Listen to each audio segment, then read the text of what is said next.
Welcome back to the show. Welcome back to the show.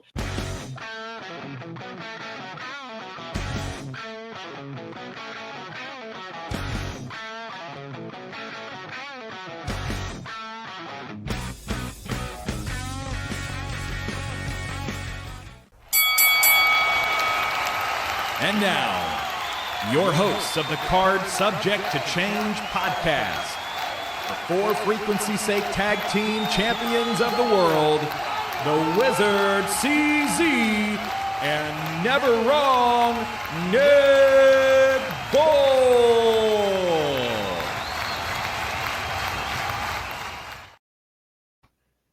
Hello, everyone, and welcome to another exciting edition of the Card Subject to Change podcast, the podcast by the fan, for the fan.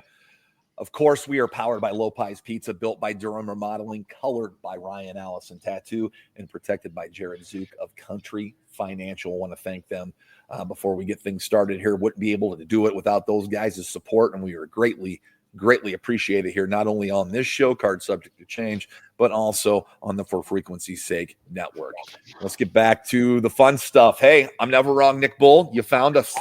Yes, I hear you. I feel you. I'm going through that WrestleMania hangover too, and the Raw After Mania Night hangover as well. We're going to process it. We're going to go through this together.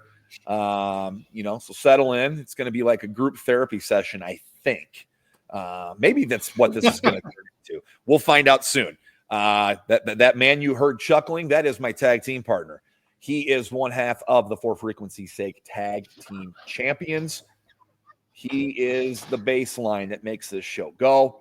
He is the one. He is the only. He is the Wizard CZ. Wiz, how you doing, bud?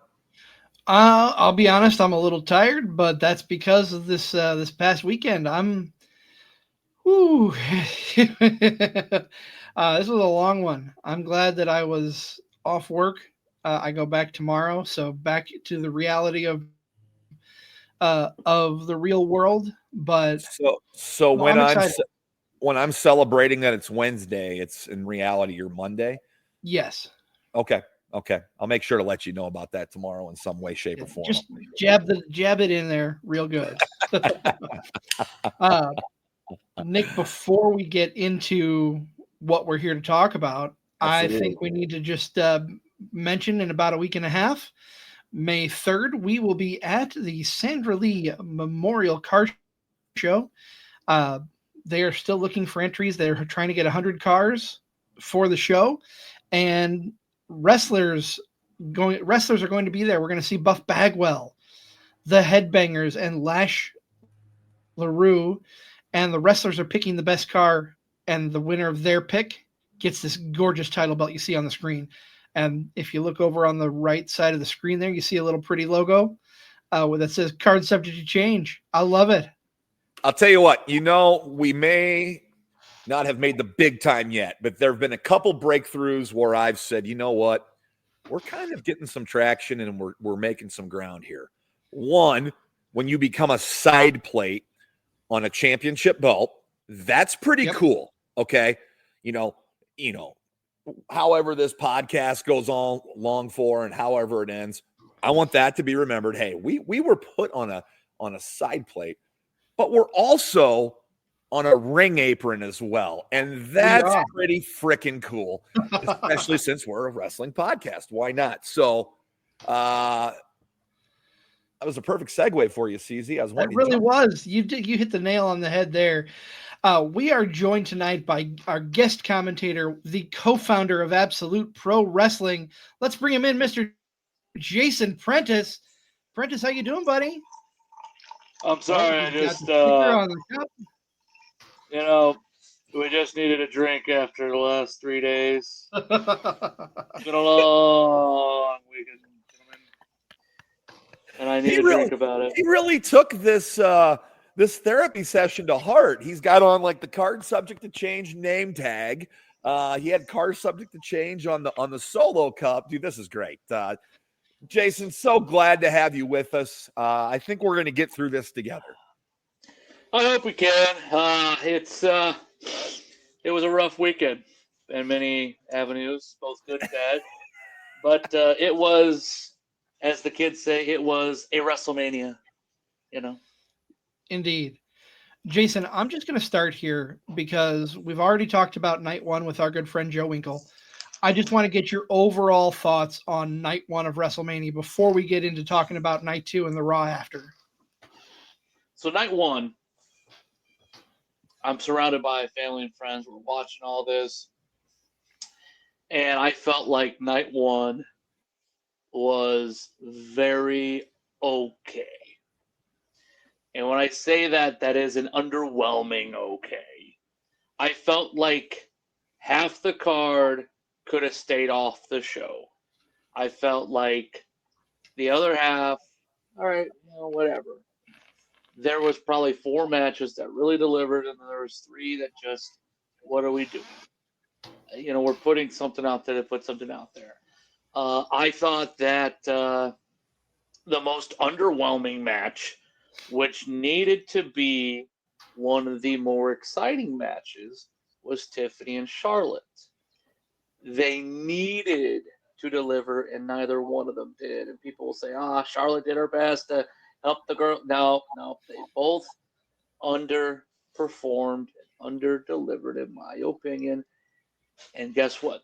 They got a fat check, and my fat ass is talking about it. So who's the big winner at the end of the weekend? Still those 2. Yeah. So kudos to them. But from my perspective, I thought that was the most underwhelming match, night one, and maybe of the whole weekend. Maybe. But the triple threat, the men's main event, unbelievable, emotional roller coaster. It delivered where it needed to deliver. I thought it was a very good main event for the first night. It didn't need to go too insane and off the rails, and I don't think it did. I think it was just the right amount of controversy, just the right amount of, false finishes and kickouts, all this stuff that people look forward to with some of this stuff. I thought that the Roman, Punk, and Seth match, I thought that was the best match, and the best match was in the main event, as it should be. So kudos to those guys. Yeah, I felt coming off night one, man, I hope night two's better. It has the capabilities of it. It had a pretty good card.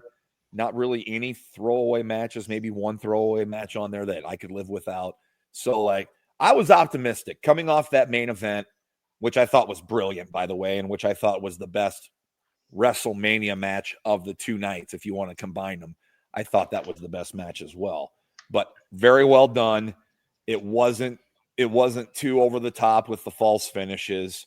And we've got new career paths for each of the 3 guys. Each of the 3 guys are now in a different mode of character.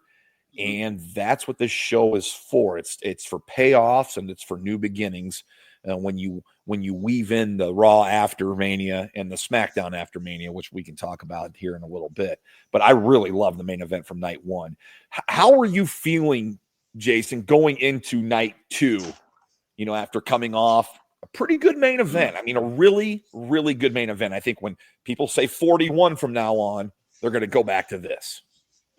So I thought that going into night 2, I'm like, well, night 2's got to deliver. It's got to be, all purposes, has to be better than night 1, which is the goal anyways. You would think, you would feel it has to carry the momentum, but I felt like the statement, the sentence saying it should be better than night 1 is because it was lackluster. Night 1 was lackluster in so many avenues.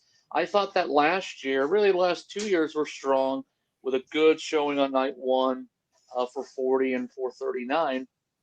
But also, the other side of it, and we talked a little bit about this, myself and shout out Zach Takis. We talked a little bit about it on his podcast, where the story of WrestleMania 39 and WrestleMania 40, you're talking about Cody's journey, and you're looking at some of the players on the card and saying, oh my gosh, what a story here, what a story there. And, obviously The Rock being involved last year is a big deal. And the hype and the build to this year was lackluster in comparison. But it's hard to top what they did last year, and you're going to have this happen. If you could top last year, good on you.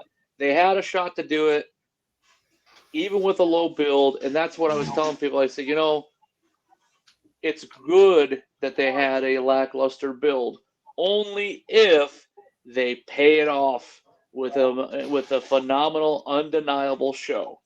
And I thought that night one failed in so many of those spots, and it wasn't a good start to the weekend. It had its peaks, and it should. It's Wrestlemania. It should have those moments where you say, "Damn, that was a good match." You can have good matches. Every pay-per-view has this happen, guys. Every pay-per-view has, "Damn, that was a good match." Some pay-per-views though have, "Damn, that was a good match. The rest of the show is shit." That's just, it happens. And I thought that was night one. Night one had 3 or 4. Hey, hell yeah, this is worth 9 hours of my time. And then they had 3 matches that were just like, why are we doing this? I would have rather seen the Andre the Giant Battle Royal on that show. Yes, sir. Because yes, sir. because Andrade and Carmelo at the end there, awesome to see. The drama throughout the whole thing, awesome to see. Could have done without other things. Even Ray, Phoenix and Gable, like, not Chad Gable, but like even that match, like, you could have done without it. It was fine though. I'd say, okay, fine, yeah, cool, great. We get to see Phoenix make his Mania debut. That was cool, great. Could have done without it.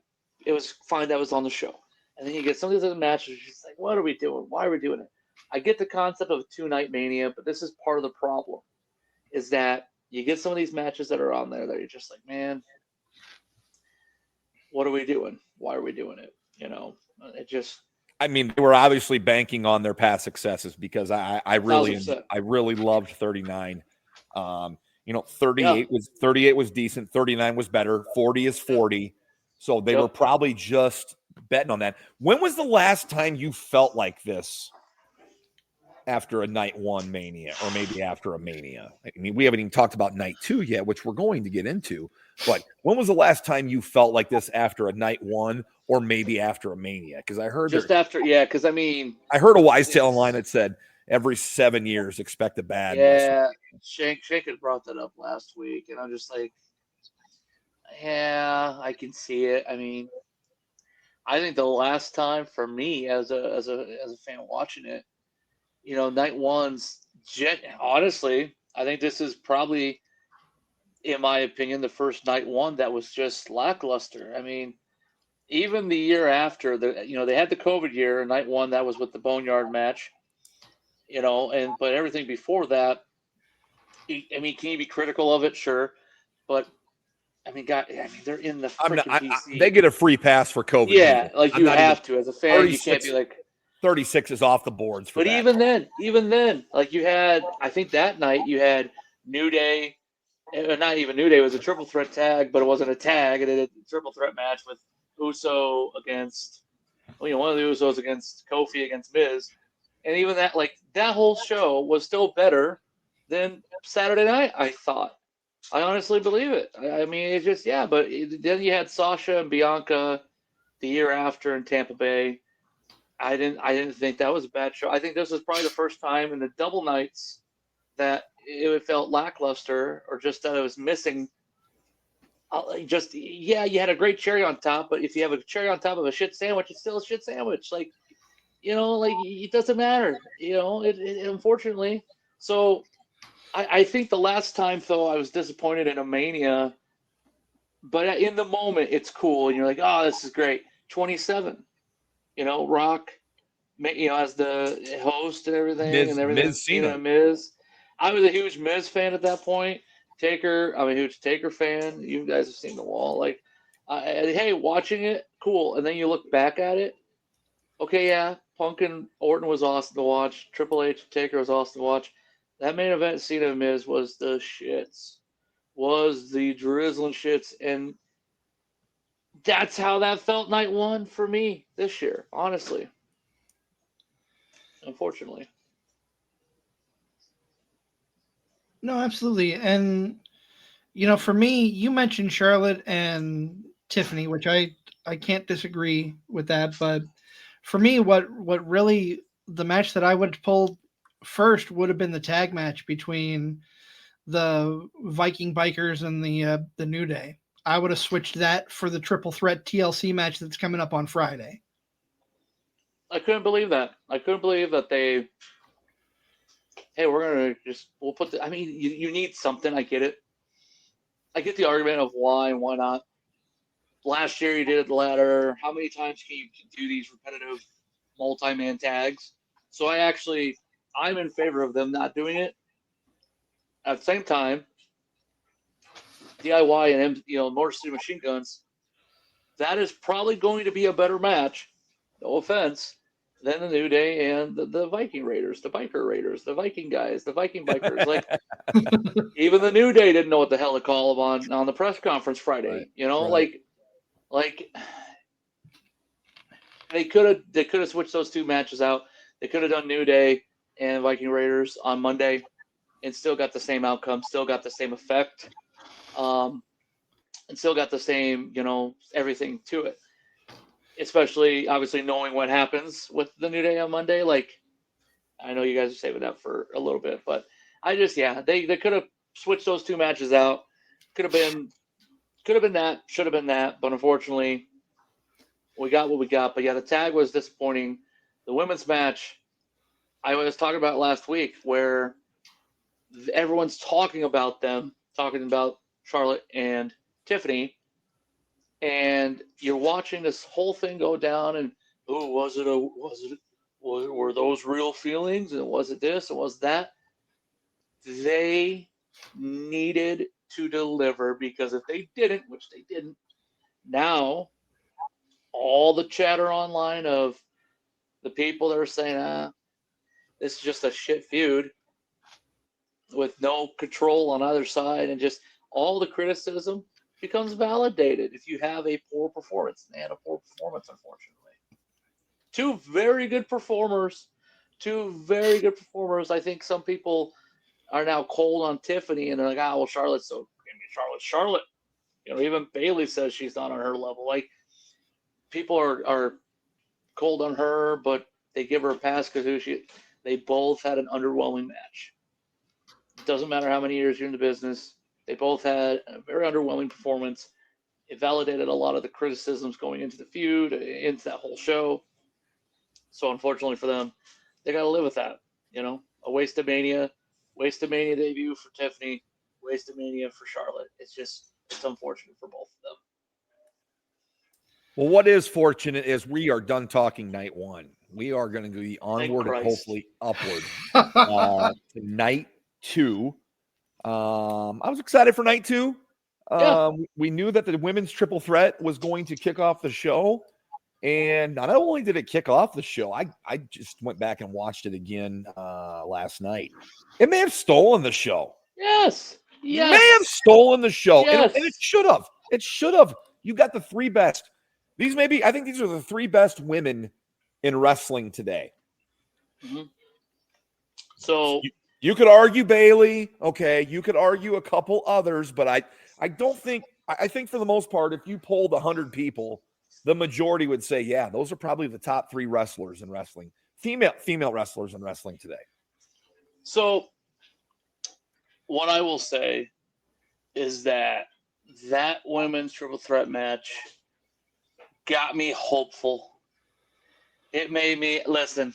I pulled out the good book, and I said, praise you, praise be, happy Easter, let's eat. And we were fed some delicious, good grub on Sunday night to start off Mania. It was awesome. It was killer. It was everything it needed to be. And I thought that even that feud, like, it got proper attention on screen. It got criticism from people. Why is Rhea in the match? And then the weird hate on Bianca, which I get, but I don't get. I think it's just I think a lot of people assumed she was going to be the person that took out Jade. Yep. And so when they're like, nope, it's Naomi, people are like, yeah, but it's her. And people just can't get over that shit for whatever reason. And so we hate her now. We hate her. We're booing her because we can. And to the people online that want to make that more than what it is and say, no, that's not why they're booing, don't read into that bullshit. They're booing her for absolutely no reason other than they didn't get their way. Fans didn't get their way with what they wanted from Bianca, and from more creative than Bianca. And then now this is how they respond. And that's why I love Triple H's comments over the weekend. And I love how he addressed critics and fans alike, and to talents that don't like that, and to fans that don't like that. Well, that's why he's getting paid the money he's getting paid, and you're getting the money that you're getting paid. And again, my fat ass is getting none of that money, and I'm talking about it on the Card Subject to Change podcast. But with two other guys that aren't getting that money. That's why we drink about it. But, the women's triple threat, amazing from start to finish. It just took you on a ride. It took you on a journey it needed to. And that got me hopeful that night 2 was just going to punch it down everybody's throat and say, hey, yeah, this is why we're on this night. Y'all do whatever bullshit you do there. We got you. Don't worry about it. It had to deliver. Hands down delivered. And coming out of this, I think based on how the feud was built, I know people wanted Bianca to win. People wanted Rhea to win. I think the right person came away with the title.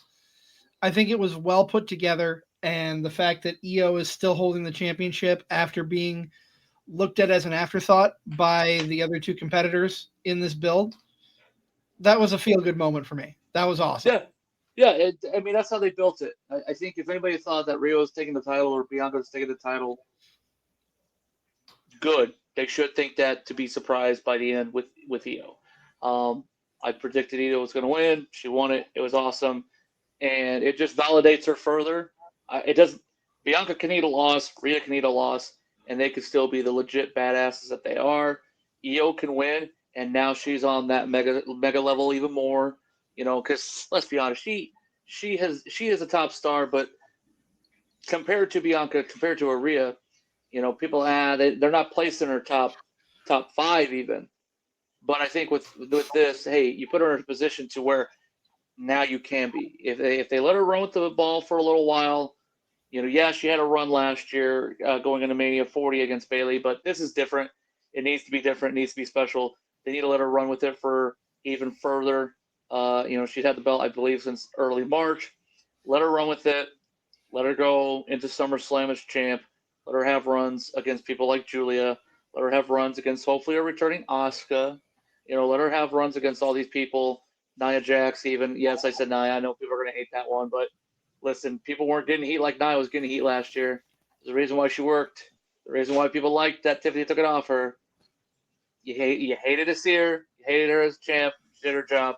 But so I think Io, them teasing her against Nia and Nia even being a threat to the title is just going to piss people off. Get your money out of that too. So I think there's a lot of money to be made with Io as champion. And Rhea doesn't need the belt. Doesn't need it at all. That's why you see Becky.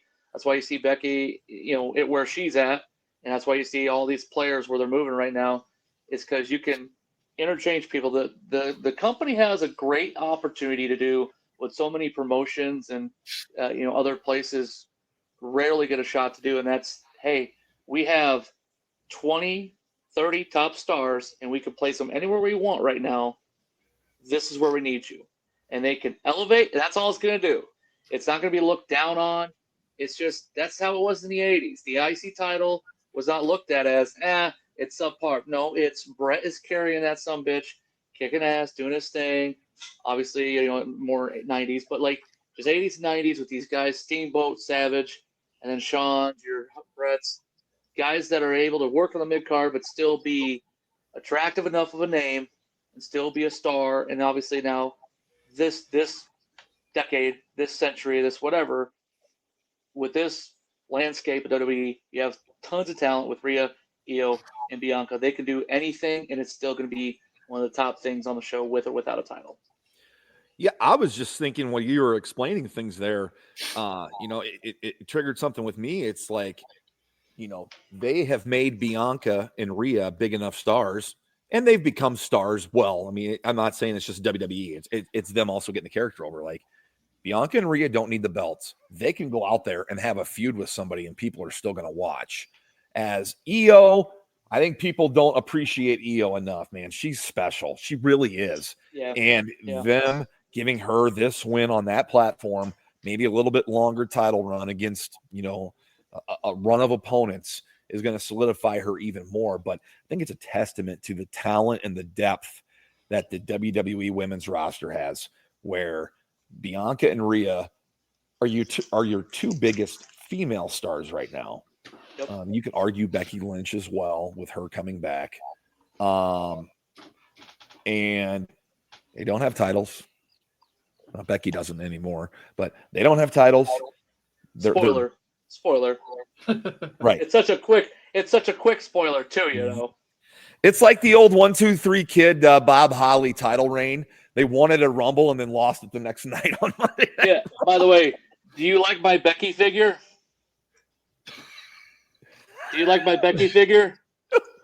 I just found it in the box. My Becky Lynch figure. I found this when I watched her when she was in black and white. It was awesome. Just gonna put Becky right here.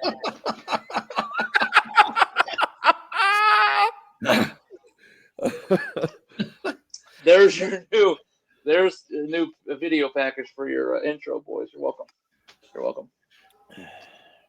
Oh, so where do we want to go next? Because I think you forgot one of the biggest things in night one that is very controversial, and I'm surprised you didn't mention it night one. Jey Uso. You don't want to get Nick started down that road. I do. I do, only because I feel like maybe Nick and I will be on the same page. Maybe we'll be on the same page on this whole thing, because I love the internet. I love Twitter so much. I'm watching this match go down. I'm watching all 9 spears and all 20 splashes and 20 super kicks. And I'm going, okay, we're almost to the end. One more big splash. 1, 2, 3, we're going home. And then he gets up. And I'm like, oh, what's he doing now? Is he going to try and do the Brock moonsault? Like, what's the extra thing? And it is a sleeper hold. And I said, oh, okay, I get it. And then 2 seconds after, I said, well, I don't get it anymore. I do not understand it. What are we doing? Why are we doing this? That's exactly how I felt Monday night with him, and we'll get to that in a little bit. And the intranet, the wonderful, such a great internet, wonderful land of the internet on Twitter says, well, because he being Gunther, is susceptible to the chokehold. Ilya Dragunov did it in NXT, and if you he tapped real quick. That's what it is. He's just nobody has figured it the fuck out for fucking 3 years that this guy's been on the main roster, that if you choke him, he taps. You're telling me that's the lore of all that shit when, oh my God, I started losing it. I said, you got to be joking me. And I hated it. Listen, similar to how I'll feel about the main event, night 2, I thought night 1, that match, you have Jey win 1,000%, 60+ people yeeting, great setting, great visual. But here's a little something for you. I was in Minnesota 2 weeks prior at Raw, up in the suite, watching everything go down. It was the week after Jay's brother gets choked out and bloodied. And he says, I'm not afraid of you anymore. but that's why I'm not going to fight you right now. And he runs. Like, that's how it went in my head. You're telling me you told your mama I'm going to handle this man, and you choke him out. He taps you, you let go. You're like, thanks. See you guys. I have seen UFC fights where a man gets choked out and they're like, hey, bud. The show's over. And he's like, nah, he said some shit about me in the press conference. Fuck it. He's done. He is done. This guy about murdered your brother on live television. And you just say, okay. Like, you got to be kidding me. That I hated the entirety of that finish.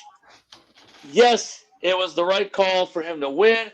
No, the finish was not the right move. But here's what Hunter will say. Mike, it doesn't matter. We're shooting here. It doesn't matter how you feel, because 60,000 people doing this is all they care about. I thought this was the most predictable WrestleMania title match in WrestleMania history. When it should be. He won the Rumble, I knew he was going to win. So as a Gunther backer, I had a slow mourning process from the Royal Rumble to the other night.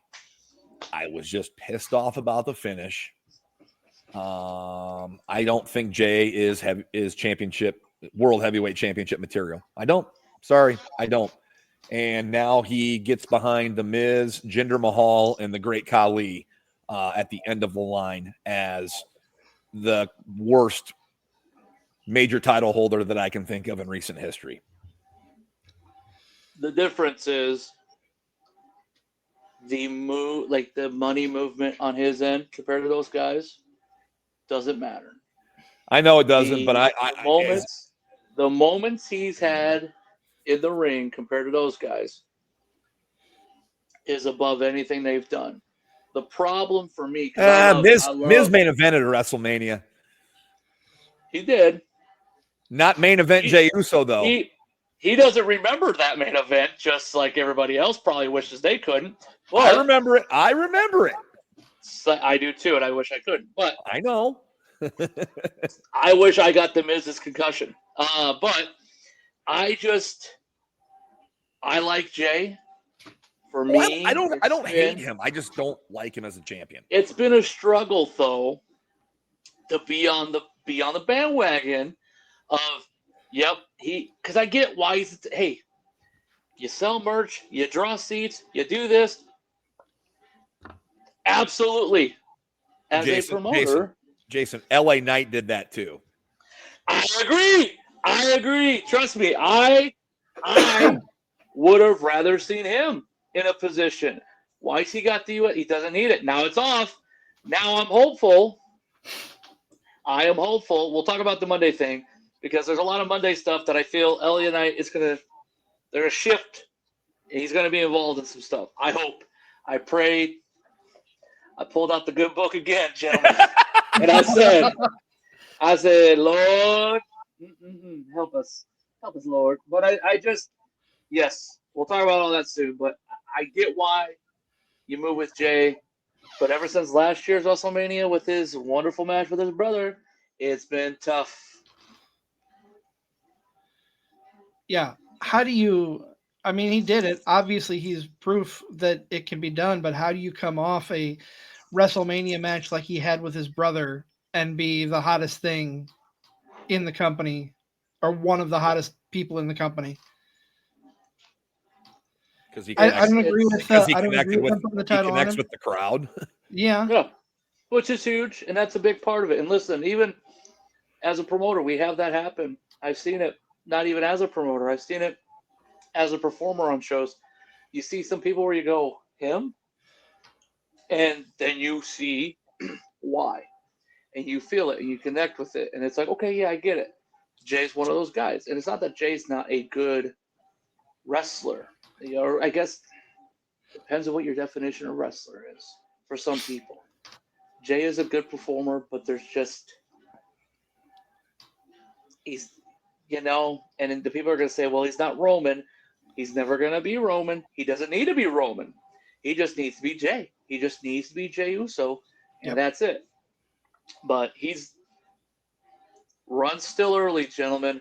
The run is still early. Which was my next question to you. Do you see a long run out of him? Like, I don't see him holding the belt like Cody did for a year. I don't think a year. I think that there's a certain visionary, a certain revolutionary, I think that guy probably is just sitting in a position. You heard, hey, Monday, we'll talk about Monday. But right. He's the guy. Has to be, right? Probably. I would think so, yeah. I mean, would I have liked to see Braun Breaker elevated into the position to take on Jay? I think so. I think everybody. Yeah, I mean, there's a lot of thoughts to that because the people I've talked with about that whole thing too, they're very surprised. I felt like it based off the McAfee show Monday that there was a direction things were going, and you kind of get the vibe over time too that maybe this direction. But again, we'll talk about that here in a minute. Well, let's proceed with the action on night 2. We talked about the women's opener, which was a phenomenal match, by the way.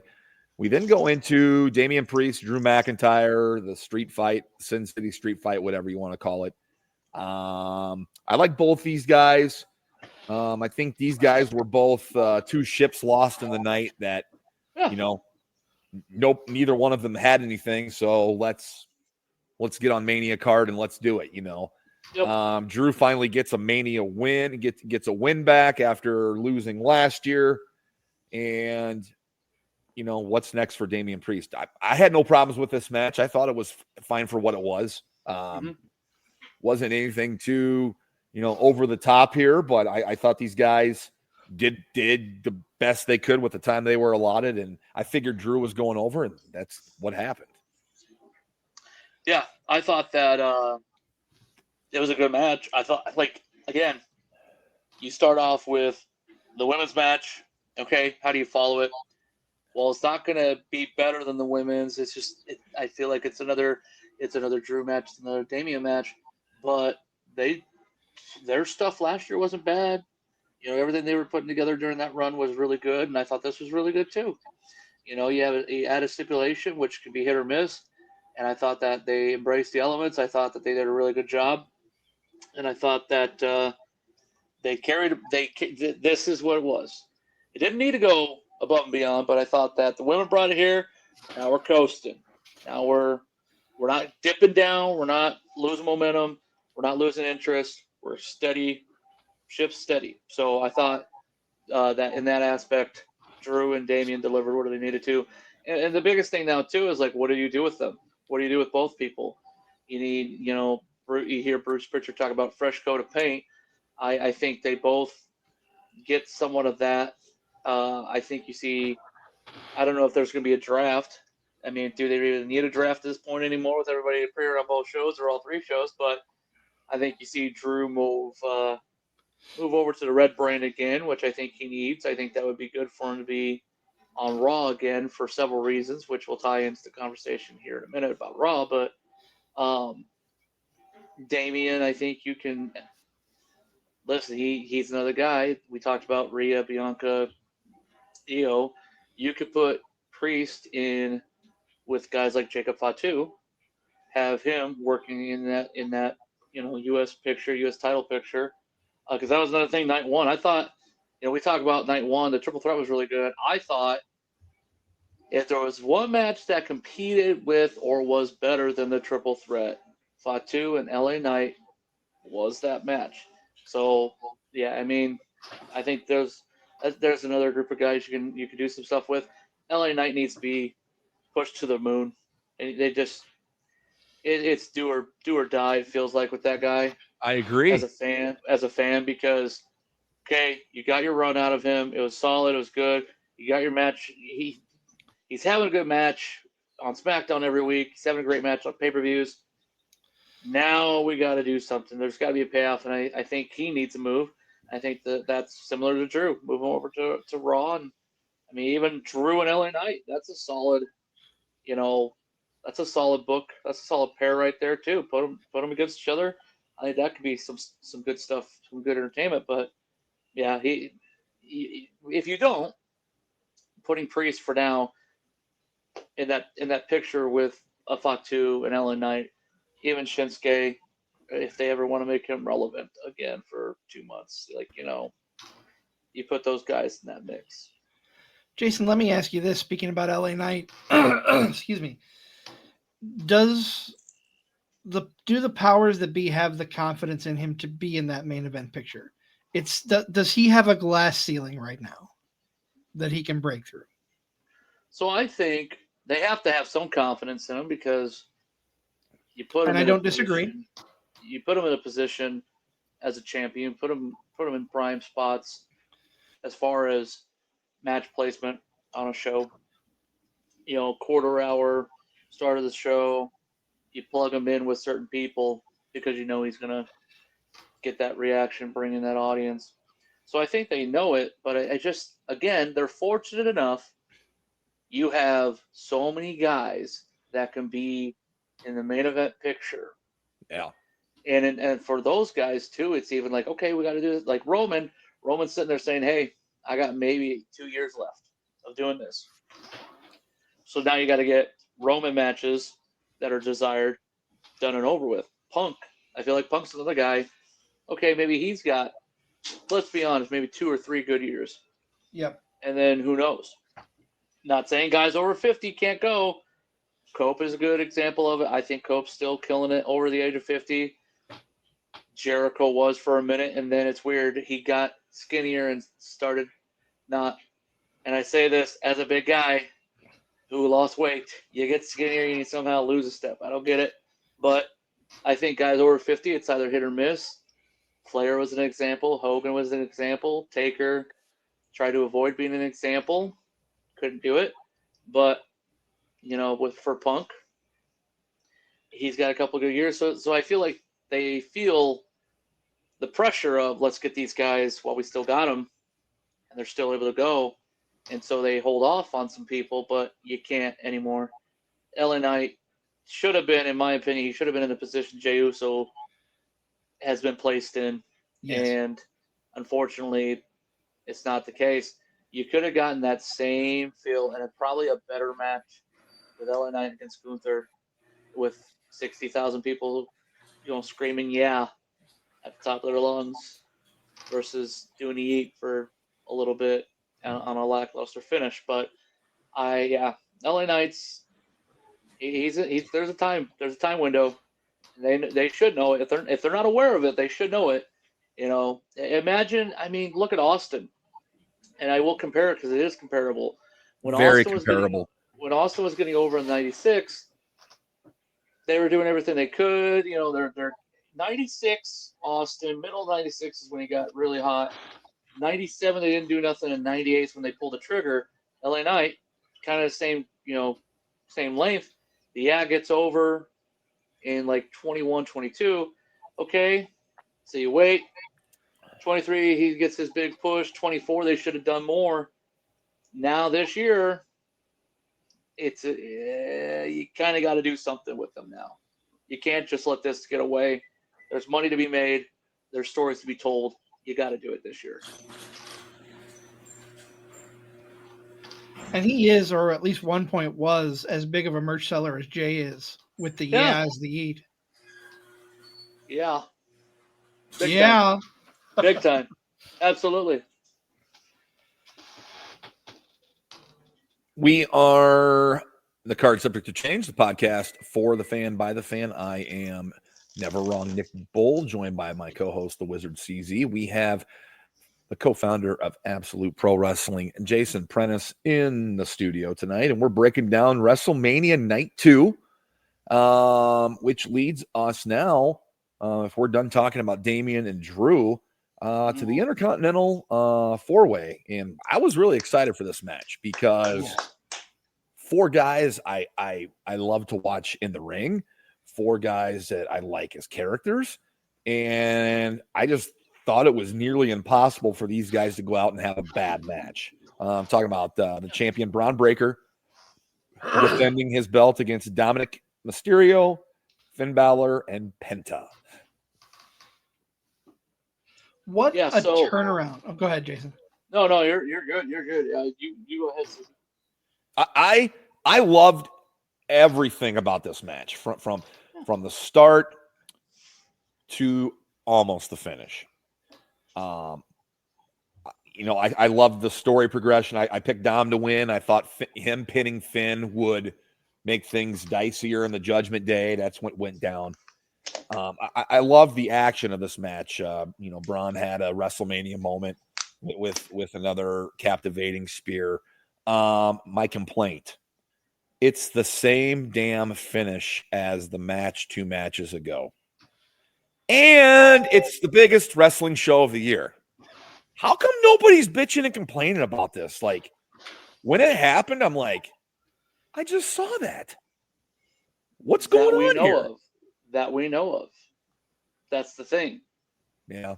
Like at our level of shows, that's one of the biggest things we talk about. Just, hey, be mindful of what's happening. If we want to pull back the curtain a little bit there. But I dug it. I loved it. I was like, man, they just did this. And I had a buddy of mine who's not in the business or nothing. He's a good college friend of mine. He messaged me. He goes, did they just steal EO's finish? Yes. I said, a little bit. Just a little bit. 1,000%. And he goes, did it still work? I said, hell yeah. He goes, all right. He's like, it did work. I mean, it worked. It did. Yeah. I get it. I get the, like, what the hell are we doing? But at the same time, sometimes it don't matter because they freaking erupted for it. Now, hey, here's the difference. EO went upside down. Dom just went straight forward. See, that's different. It's not the same finish, Nick. That is exactly what I said to him on Sunday night. Hey. Using clean my underwear and dirty underwear are both still underwear. Using my Becky Lynch action figure, what EO did was she went whoop, right? And Dawn was all like frog splash. You know what I mean? Like, there's a difference. Other than that, I loved the match. I just thought it was a little odd. They had the same finish as a match 2 matches ago. Not 2 shows ago, but 2 matches prior.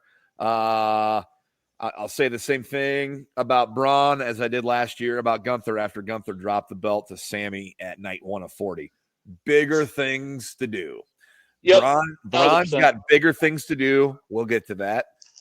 Dom needed this the most probably out of all these guys, and then needed it to fuel the fire because, Finn's leaving the Judgment Day. It's just a matter of when now. So I think someone is leaving Judgment Day. And I thought it was Finn. And then I'd watch a little bit of the aftermath and everything. Listen, the fans are cheering for Dom. They love Dom. They want to be with him. What's better? Finn Balor leaving the Judgment Day and being bad Finn without the Judgment Day, and Dom's got the girl, the belt, and the fans behind him, or they take it all away from him.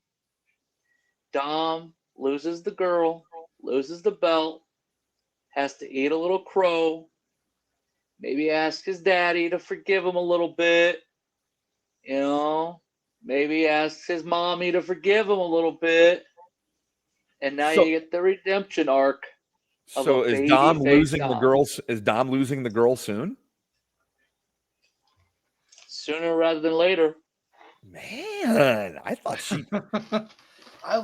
Will there be a new girl? Will there be a new girl after this one? New old girl. Oh, because I like in talking with a couple of people, I say, OG Judgment Day would be cool. See them go against I'm like, yeah, but OG isn't Dom, Rhea, and Damien. It's Finn. And I'm like, that would be interesting. I'm like, you know what though? People are behind Dom. Everybody likes redeemable characters. That's why you look at some of these characters. I like to compare soap opera people. Todd Manning was a horrible character on One Life to Live, but people loved him. He literally did unthinkable things as a human being, but they saw redemption in him. Same with wrestling. You look at these wrestling characters. Hogan, the people in WC, we hate him. They booed him out the building. He turns on everybody, and you're like, but he's still kind of cool. And then he finally in WCW turns back, and everyone's here for it. Austin the same way. They in 01 during the alliance and everything. I think most people are just sick and tired of that angle, anyways, and that's why I want to be a good guy. But they wanted him to come back.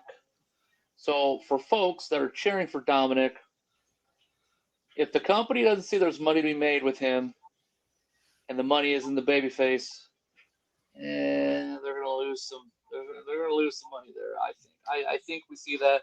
I think Finn gets the girl, and that's been the plan all along. I feel like when Liv reminds him, "Hey, this is good though, right?" It's to tell him, "Shush it. Don't give it away. Don't sell the farm." I think there's collusion. Okay. Collusion, my guy. Okay. I like it. I love this match. It was fun.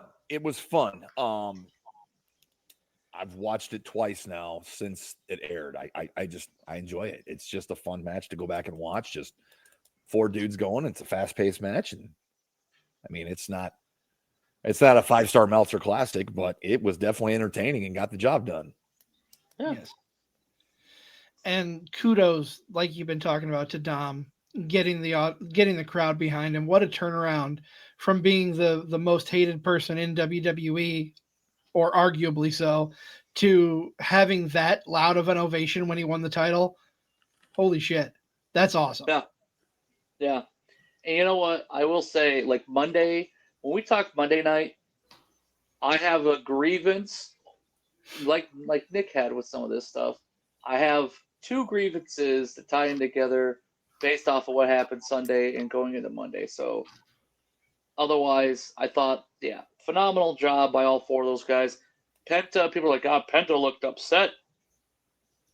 Again, dude's making a lot of money. Dude's crushing it. He can lose. He doesn't need to be unstoppable forever. And I think inevitably we're going to get the pairing of him and his brother. They're going to go on a big run in the tag division, even though he's seeing merch sales, he's seeing money. Oh yeah. It's tough. Like, so when it comes down to it, you're telling me he's the J of that group right now, only because he's had that time ahead of his brother. Yep. Where if they came in together, I don't think we see that. I don't think we see. I mean, and that's a stupid statement to make because it's very obvious. But I think it could have happened for Ray too. We don't know because obviously things played out the way they played out. But yeah, I think that he doesn't have that boom, that star power behind him, that reaction behind him. If it's him and his brother, not saying they wouldn't get a good reaction. I'm saying the machine doesn't get behind him like this if they're together right away. Right. Can I just say that I was secretly hoping that they would have a backstage pass by where they just kind of glance at each other sometime. Oh yeah, they should have. They absolutely should have. I felt like there were some missed moments on that. I know obviously the AAA deal, they had them all out there together. And sure, that's whatever, but they could have done more with it. I think they could have had moments like that. And that's they used to do that with a lot of Manias back in the day. Guys interacting, interpromotional battles. You saw a lot of that, in the early, mid 2000s. But there's that element of things. Listen, Super Bowl weekend, how many times, or even Pro Bowl weekend, how many times do you see players from different teams we usually beat the crap out of this guy. Let's take, they're interacting, they're intermingling. That's time where you can acknowledge it, I feel like, on screen a little bit. Like, hey, this brings together everybody from all across the brands to be in one space. Sure. I don't have anything more to add than the 4-way for the Intercontinental. So let's go to the next one, because I think this is going to be some interesting talk here. And I'm talking about Randy Orton. It was originally scheduled for Randy Orton versus Kevin Owens. Of course, we know Kevin Owens had to step away, and he's already had neck surgery. But I don't expect him back for at least 2 years. So it's good that Randy Orton was still on the card. They tout that this is his 20th Mania, comes out and cuts a promo. And, of course, we wait for the announcement. The slow zoom in on the entrance. And, yeah, that was a WrestleMania moment. And here's why. It was so well done. We see a competitor of WWE who's been working with WWE recently. We see them represented on the biggest show of the year with their championship. That's a big deal, in my opinion, in the wrestling world, if you're a wrestling fan. That's pretty cool to see. You didn't see that back in the day. If you remember when Flair brought, the world championship over to WWF, it was what do they call that? It was censored. Censored out. It was scrambled. Blurred out. It was blurred out. Blurred out. You could not see it. So that is cool. Now that I read more about how this went down, Orton handpicked Joe Hendry. He had guys. They approached him with a couple different guys who didn't have anything, and he handpicked Joe Hendry. So that makes this all even cooler. This was what it was supposed to be. It wasn't going to be a 20-minute knockdown drag-out classic. It was to create a pop, a shock, a moment, and then showcase somebody we haven't seen and have them lose 1-2-3 to Orton. I thought it was very well done. No buts. There's no buts. I have seen so many people say but. I have seen so many people on the internet say, they buried him. They buried the title. They had him go out like a schmuck. He goes, clap, clap. It's Joe Hendry. It's me. I smile. I get RKO. I leave. Okay. But as you said, this would have never happened in the old regime. A title from another organization of that magnitude appearing on TV, appearing on the biggest event that you put on every year would have never happened. So right there makes it special in and of itself. He could have faced Jeff Hardy. That was a report that people have put out. I think that would have been cool to see. That would have been another viral moment. It would have been another, big mega pop at Mania, I'm guessing. But that's fine. Again, what's the end goal with Randy? That's the thing I think people miss out. What's the end goal with this guy in this moment, in this match? What is the big? Because you could have put Rusev in that spot, and then they do it. But here's the bad thing: you're bringing him back. He needs to win. Yep, he needs to win because he needs to be the guy that they built up in AEW. Yeah, he needs to be that guy as well when he's here now, because what he was before he left was garbage, and now he's something else. So you can't have. But Randy's got bigger things on the horizon. So what do? This was a good spot. You could sit there and say, dude, Joe Hendry got to wrestle in front of 60,000 plus people. He got to wrestle a legend. He got to wrestle a guy who he would never be in a position to work with before the new regime. He got to do some really cool stuff. And for those that are pissing all over it because, Barry, the relationship is one-sided. I didn't hear those people when Kenny Omega was carrying around the TNA title for how many months, and that relationship was even more one-sided than this one. This one has its peaks and balances. There are people from NXT going under in TNA and vice versa. It doesn't matter. What matters is they're creating moments. They're having good matches all around. This was solid. It is what it needed to be. Kudos to everybody for making it happen. To those that don't like it, respectfully, I disagree with how you feel. I'm right there with you. I'm a huge Joe Hendry fan at the end of the day. I think he's strap a rocket to him. He's going to be huge. He can eat a loss and be just fine on the biggest stage of them all to one of the biggest names ever to grace the business. And the other side of it, the heavyweight champion of TNA just lost to Randy Orton. Yep. Just lost to Randy Orton. If he lost to Tozawa, if he lost to Otis, if he lost to insert guy that hasn't been a 14-time heavyweight champion, if he lost to a guy who was not even on speed because that's how terrible they are, if it was a guy like that and he lost on the biggest, bitch and moan about it on Twitter. But he lost to Randy effing Orton. And we're crying about it, and we're upset about it. Homie's walking around Vegas with all these people, all these influencers. He's like, I just wrestled Randy Orton. Not a bad day at the. There's videos of it. He's just like, this is awesome. He doesn't care. Neither should you. Exactly. Right. I agree. He won as soon as he walked down that aisle, and it was very well done. Randy handpicked him. Randy did all he could at this time in his career to put somebody in a spotlight and to share the spotlight with somebody.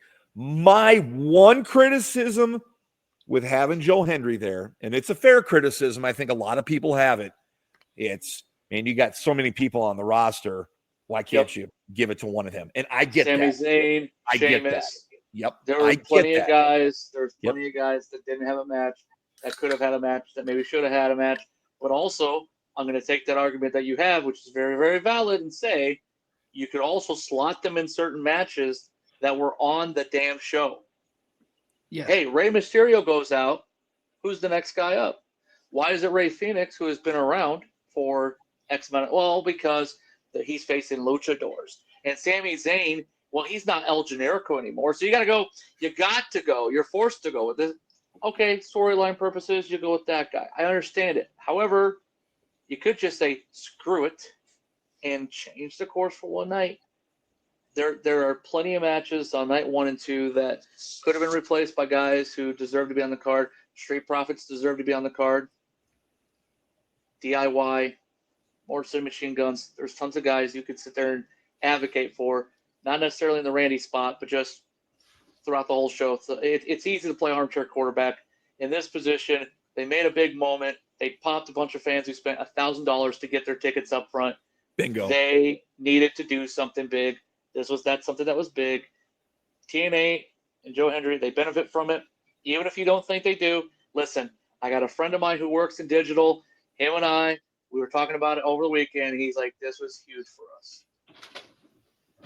So if he's saying that, I know his role in the company, TNA's happy with how everything went down. Absolutely. For sure. Without a doubt. And everybody wins in this scenario, I think. Yeah. So next up on the card, we have AJ Styles taking on Logan Paul. Let me just start by asking you, Jason, what's your thoughts on Logan Paul in general? Who was it that talked about him on McAfee on Monday? Because everything they said about him was spot on. I think that he is a talent that even though he got in late and he didn't go through the indies and like the dude can deliver, and the dude's willing to do anything in a match with anybody. He just loves what he's doing, and that you can tell he's passionate about it. Yeah, hey, listen, money's a motivator, 1,000%. I know homie's getting money. That's awesome, but he's still doing crazy shit, and he's getting paid big money to do it. So, like, his dedication to the craft, I think if you don't respect it, if you don't like the guy, you know what? There's reasons not to like Logan. I like Logan more than I like his brother. I'll tell you that much. Yeah. You know? Same here. They both have punchable faces, but as a performer, the guy gets it. You can see he gets it. He's dedicated to everything. And the fact that he's picked up on stuff, well, it's easy. He's got Shawn Michaels helping him. Yeah, so do a lot of guys at the PC. And he picked up on stuff a lot quicker than a lot of those guys. And he didn't need to go to NXT. Okay? Right. Guys delivering, guys having a solid Mania outing, solid pay-per-view outing, solid matches on TV. We'll talk about this match, though. Because I got my opinion on it. Well, go ahead and give it, because yes, I was looking forward to this match, and then you go back and look at the argument. Well, what fat could you have trimmed from either night? And this, to me, like, I don't know, I was expecting more, I guess. I mean, this just felt like a glorified TV match to me. Yep. Yeah, 1,000%. That's exactly the best way to describe it. Because a lot of what they're playing out on could have just been done Monday night, could have just been done Night After Mania, and you say, hey, here, listen, you didn't get to see these guys on Mania. You got to come to Monday night to see them. That's why you're buying a ticket. But listen, the other side of that too is the night after WrestleMania, that Raw after WrestleMania, it is not like the 90s and early 2000s, and really, I'd say for a better part, going into the early 2010s, the night after WrestleMania wasn't really a spectacle until maybe 2012, 2013, where people really started focusing in on, hey, this is the big thing. It's kind of like Taker's streak, right? You didn't really hear a lot about it until someone's like, he's at 12 now. Like you didn't pay attention to it a whole lot up until 2012, when people were like, this is typically one of the wild. Look at what's happened in the last 10 years with this show. And they highlight everything, Hunter coming back and joining, or not coming back, but Hunter aligning with Austin after Mania 17 was such a big moment. Brock debuting in 2002. So on Goldberg 2003, like, if you really put your eyes on it, you're like, damn, there is a lot that happened the night after Mania for so long now.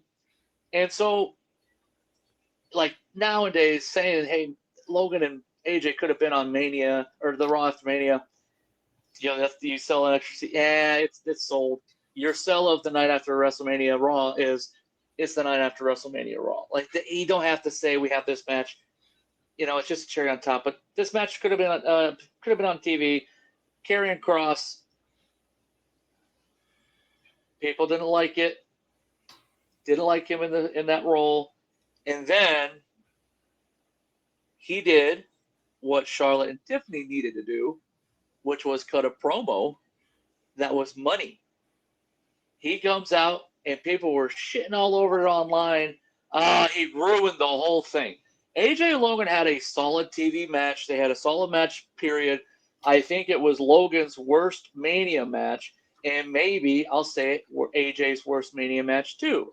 Not that it was a horrible, horrible match. It just wasn't AJ Styles worthy or Logan Paul worthy in my mind.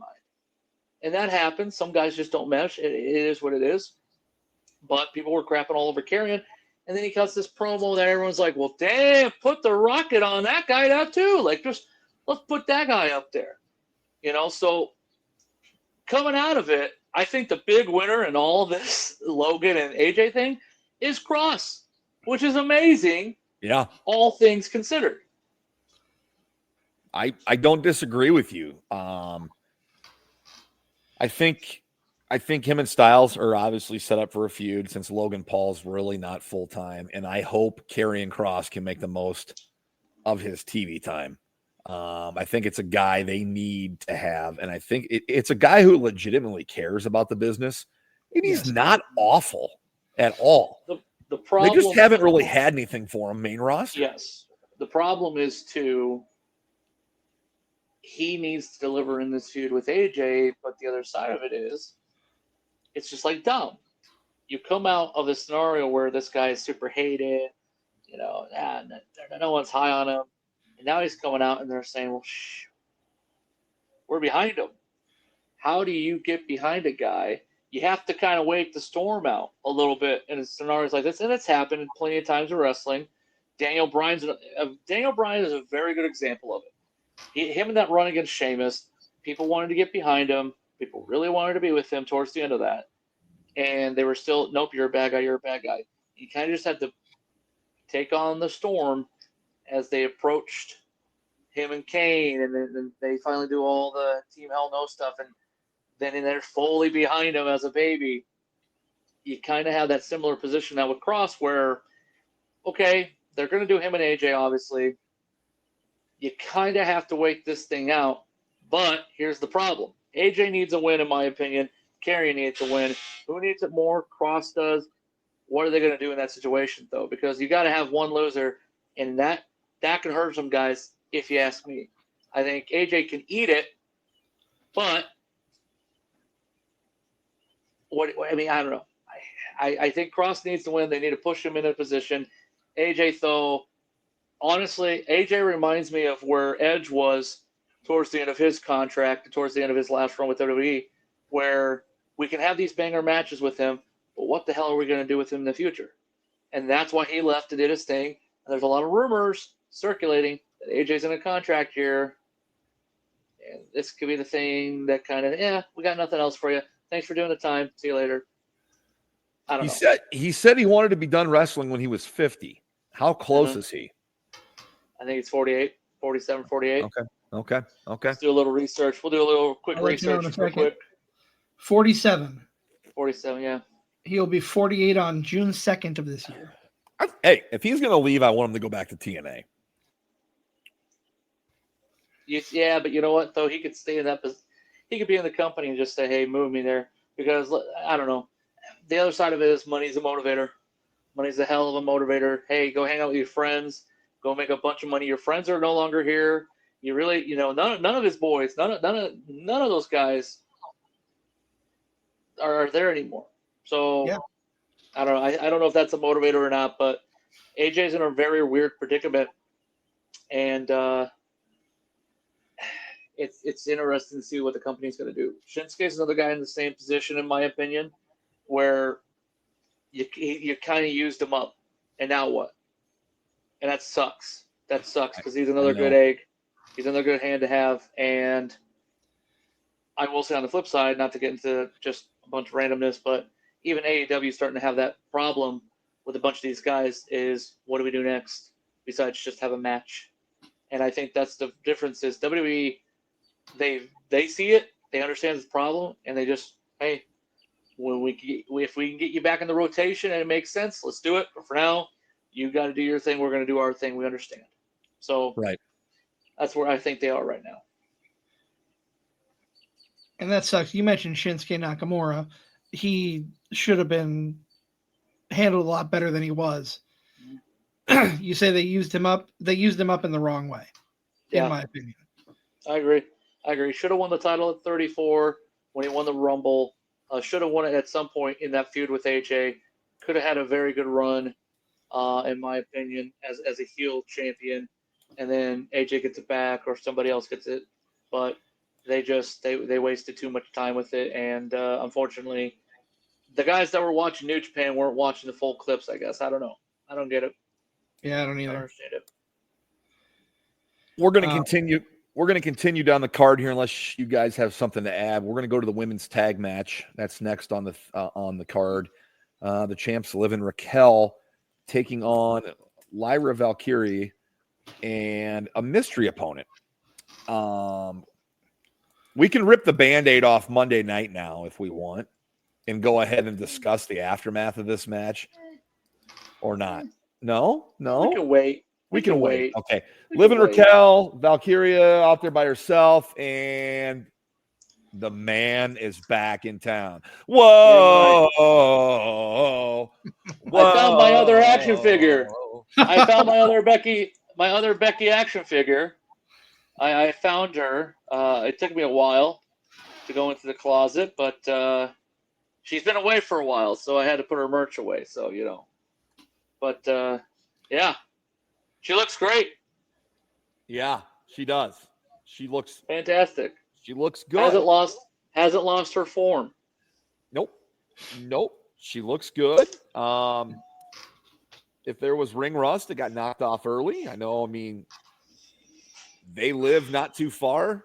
From I think she knows a guy who can help her train. They got a gym. They got a gym. Yeah, for sure. So she has friends who can help her get Mania ready. Absolutely. At a moment's notice. And she was Mania ready. About what I expected from this match. Before I knew it was Becky, before Bayley got knocked out of the title pick or knocked out of the match, I thought Liv and Raquel would win.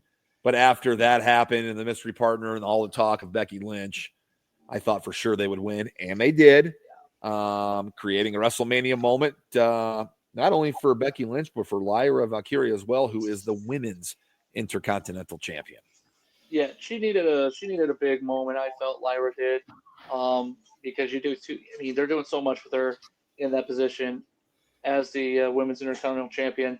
The funny thing, so my aunt, she does not watch wrestling at all. She's very occasional. She'll come in. Her son was visiting for Easter, and so she's over at the house watching the show. And she's like, so this gal, the Feather Girl, yep, the Feather Girl, thank you, Aunt, appreciate it. So Feather Girl needs a partner? Yeah. Oh, what if it was Nikki Bella? Out of nowhere. And I said, if you just cursed us with the appearance of Nikki Bella, you can look, but you can't touch. On Easter Sunday, you can get the hell out of my house. Just go, leave.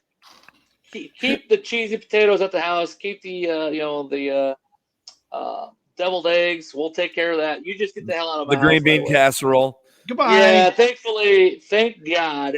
Again, we were saying, praise the Lord, because we need a little Becky. We need a little Becky instead of Nikki. You know what I mean? We need a little Becky instead of Nikki.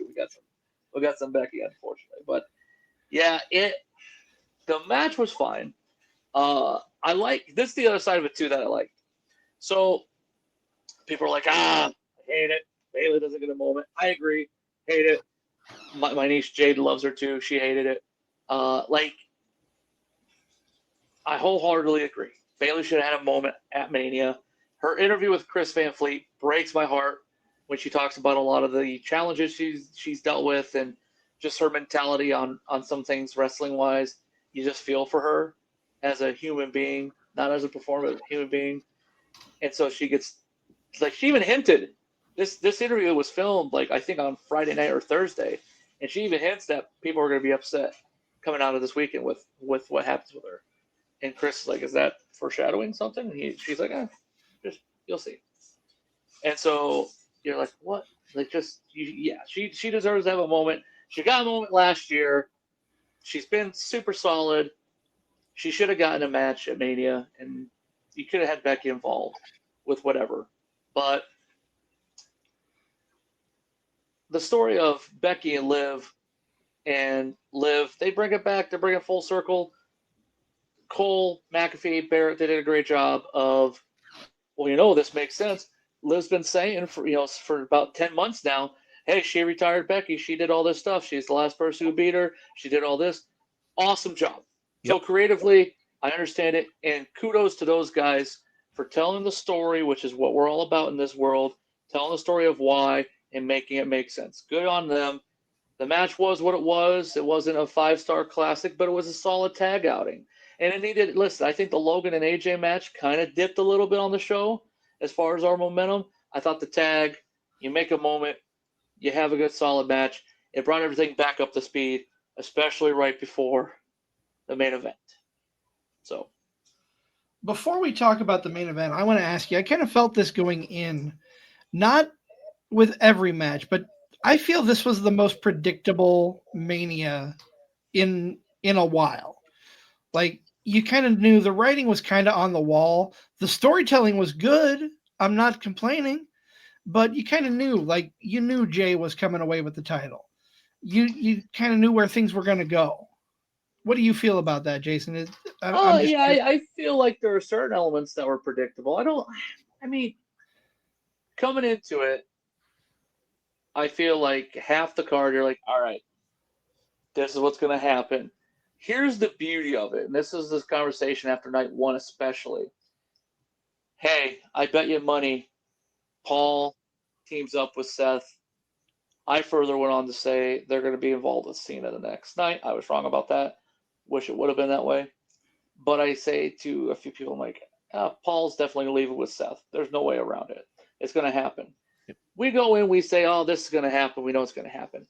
But it's the how that matters most. Yes, if you I agree can with still do the how, if you can still do the how and leaves us all losing our mind and still saying, I didn't think it'd be that, then you have accomplished the job. Night one, they did that with the triple threat with the men, where for a minute you think, oh, shit, we're not going to get Seth and Paul.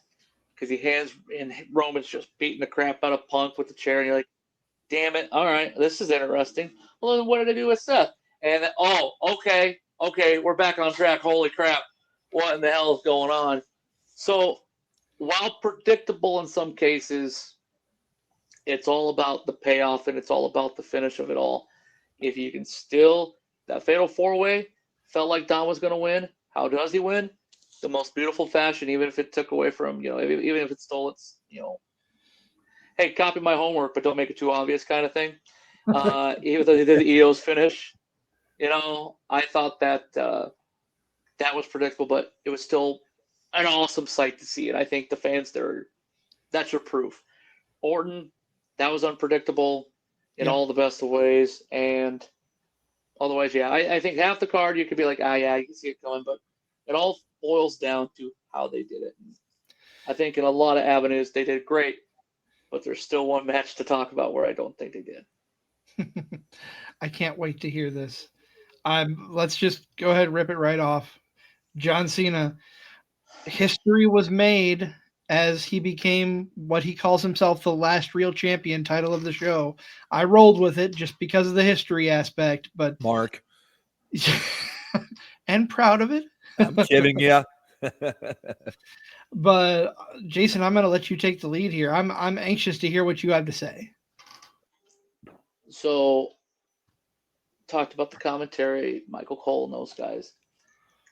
They did a great job after the match of saying, hey, here's why this works. Awesome job. They crushed the aftermath. For those that are not aware, spoiler alert, if you're watching Card Subject to Change, we've been spoiling the entire card to WrestleMania. We're about to spoil, if you're just joining us, that John Cena won against Cody Rhodes. Shocking, I know. Wait till you hear how in the later part of this rant. Everybody expected Cena to win. It was the how that was very mucky. How is it going to go down? Because he needed to win. Cody needed to lose. John coming back, if he loses it, then what the hell are we doing? Wins Chamber, great, but he lost at Rumble, lost how many times before then? He needed to come out with the title. He needed to break Flair's record. We're doing this thing, right? The how is the problem for me. And people, I've already had Facebook threads, I'm going to call them threads, on the Messenger, where I've yelled about what I had an issue with. And the people have replied to me saying, here's why you're wrong. You're an idiot. It's exactly what he was supposed to do. The character is supposed to make you feel this way and all that. I understand the why. I understand the who, the what, the when. But the how. How the hell can you send Travis Scott out to do what exactly besides eat at Crossroads? Oh, well, Cody got his redemption. Nope. Didn't need it. Because as it was explained on the Pat McAfee show today, Pat, who had The Rock on the show because homie's busy with whatever The Rock does, hey, when Travis came out, people thought you were going to show up. 100% they did. People see Travis and we think, if your smell's going to hit, and we're finally going to have a continuation of whatever the hell this whole story is, why they're all connected. And then Fiend just keeps playing and playing and playing. And I already have it stuck in my damn head as it is. I know. As these kids at my house are fiending and yeeting and all this crap. And then there was just no point. And the match itself before then, it was slow. It was methodically paced. Cena's hitting the shoulder. I love that. The nonchalant shoulder tackle. There's no duck the line. It's just go up, boop. You cannot locate my location. And, then they go from there. Okay, love that. I love him slowing the pace down. He's a bad guy. He's got to do that. It wasn't going to be a classic. It could have been, and for different reasons and in different avenues. But then Travis Scott comes out and ruins the whole freaking match, in my opinion. Didn't need him. Made no sense. And then Cody looks like a pussy in front of the whole world as he's holding the title up. Do I hit him? Do I hit him? Do I hit him? Should I do it? No. Kick to the dick. You've already been hitting the dick before. It just frustrates the hell out of me. And people are like, well, that's how it should be. And then he gets clocked with the title. Hey, we haven't seen that happen in a long time. I don't think we have seen the clock in the head with the title in WWE lead to the change of a champion in a very, very long time. I mean, we're talking maybe, okay, I'm probably over exaggerating, but it feels like 90s, like it's early 2000s. Poignant memories. I don't think I've seen that in a long time be the finish of a match, because typically we see boop, and that's what everybody at my house thought. They thought, oh, he gets hit with the belt. Surely this isn't done yet. They just did all this crap, and then nope, 3 hits, and you're like, that's it. That's it. And then people go, well, that's his gimmick. He's ruining wrestling. Here's the problem with this whole mindset. If his goal, his character is, I'm going to ruin wrestling. If you have shitty matches, things, interest, ratings, people giving a shit, start going down a little bit. Doesn't matter how much money you're making the company. It can, maybe, who knows. But when people's interest starts going down and it starts to show, there's a change that has to happen. I hate the explanation from Cena. I think it's just say it for what it is. As we heard on the McAfee show today, Dwayne ruined everything. That's all it comes down to. Yep. Dwayne didn't want to be a part of Mania because he wasn't going to get the story he wanted with Cody, as far as Cody being a bad guy. And so we got this instead. And Rocky took his ball and hung out in Hawaii because he can do that. And he's super cool with his super cool tattoos and his super cool Terramana tequila. And none of it made sense. That Mania finish, if you could have flipped that with the triple threat for the men's, Night 2 ends with a bang, and I say it's one of the best Manias that we've seen with Night 2. Instead, it was a cherry. Remember that line I said earlier? You put a cherry on top of a shit sandwich that has some good stuff underneath it, but you still have to get through the shit to get unfortunately to the good stuff. Just left me sour, pissed me off in all the wrong ways. You should be upset that Cena won. Yes, he's a bad guy. That's his job. Should be upset. But upset for all the wrong reasons. No right. Rock, no payoff, no nothing. Raw After Mania made up for it, in my opinion, with some things and some tweaks, and we'll talk about it. Well, go ahead, CZ. I just want to mention my biggest issue with Travis Scott coming out. Yeah, I'm upset that The Rock wasn't there, but Travis Scott, when he made his entrance, Cody could have gotten up, taken a piss, and come back to the ring in the amount of time it took Travis Scott to get down to the ring. Yep. Hey, he hit him with the crossroads. Yep. And then he's up cheering with Cena and doing all that stuff. Travis Scott does not listen. I get what they're trying to do. They did it with Bad Bunny, and it worked so well. The difference is Bad Bunny, his position and everything, and the way he was produced, the way he came across, guy busted his ass, guy trained, and it's not saying Travis isn't going to do it. There's a rumor. I guess that was discussed on McAfee as well. That he's training with Booker T at his school to be involved in something, which I don't know if I want to see that. I don't know if I want to see Travis Scott and Cody Rhodes in a match because that's likely what it would be. But he has ruined two images for me as a fan. He ruined Cena's image on Sunday night, the image of him becoming the 17th champion, and he ruined the Elimination Chamber moment with Rock and Cena, in my opinion. Yep. You just don't need him in that spot. You can have him involved. You can have him singing Fiend. You can have him do all this stuff. I just felt like he didn't add. That's what it comes down to. If he added to it, great. Bad Bunny adds to something 1,000%. And I get why they work with these guys. They have a cultural impact. They have fans from one profession. They're coming from music. They're coming from pop culture to check out something they may not be interested in, may never have seen, whatever.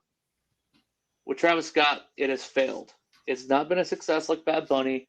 It has failed in every avenue that I've ever seen with a celebrity involved in any story. I thought that it was just weak. You can't have that when it's the biggest night of the freaking year.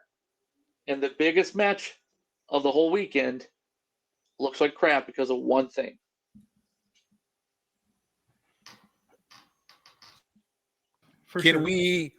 Are we going to go around and are we going to do letter grades for the show? And if so, are we going to do night 1, night 2 combined or just combined? I think you got an average score, so just go combined. Might as well, right? Okay. CZ. I'm going to give it a solid, I don't know. That's tough. I'm going to have to say a B- overall for the whole weekend, if we're doing the whole weekend. Okay. Mr. Prentice. Yeah, B-, and I think that's being generous.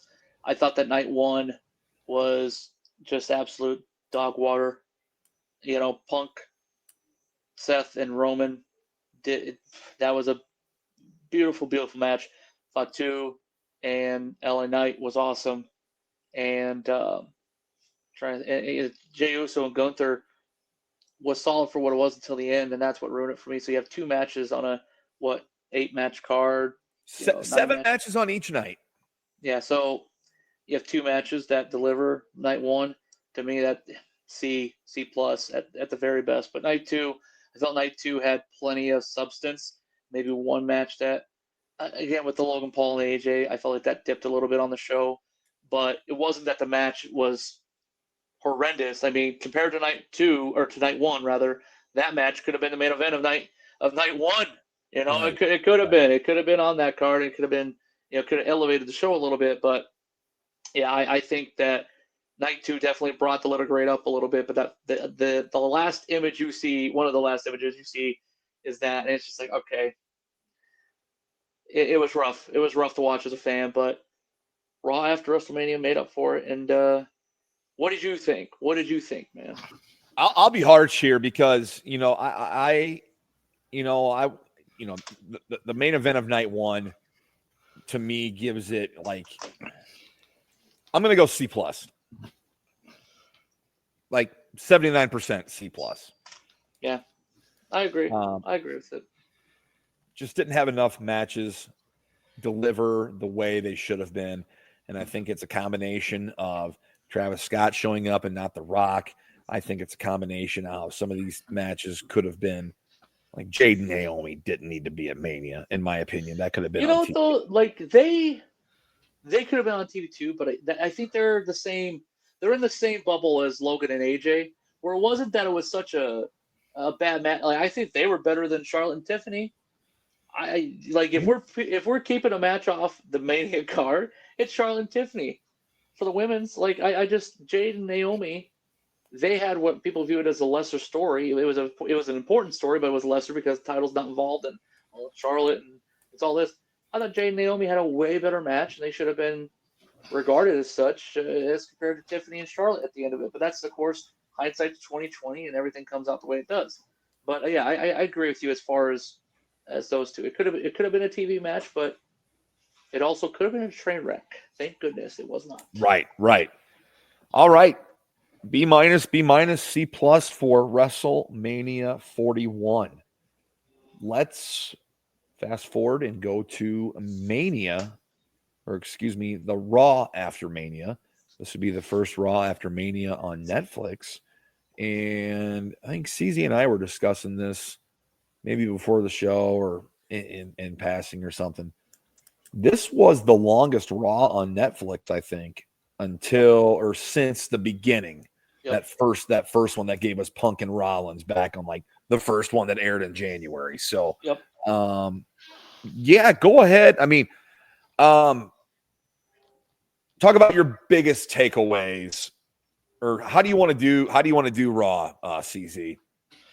Well, I don't think we need to break it down match by match like we've done with Mania. I think this is more about moments and what happened in. Tell me what you liked coming. and tell me what you hated about Raw After Mania. Well, I'll start with what I liked the most. Is I liked the way it ended. I'm very happy that it looks like Braun Breaker is getting a spotlight role. Not that he didn't have that with the Intercontinental Championship, but I think having him backed by Seth and Paul Heyman, I think that's going to be that strap a rocket to him, because that's only going to propel him to the stratosphere. I think you and I share. I think you and I share similar thoughts on this. I wasn't as upset as you were with this, but the situation with Gunther, I do not like when commentators, announcers, what have you, are involved in stories. I don't think it's necessary, at least not to the extent that it was now. And if we're building towards a match between Pat McAfee and Gunther, I don't know that I'm that invested in that. Nothing against Pat McAfee. He's done a great job when he's gone in the ring, but not my cup of tea.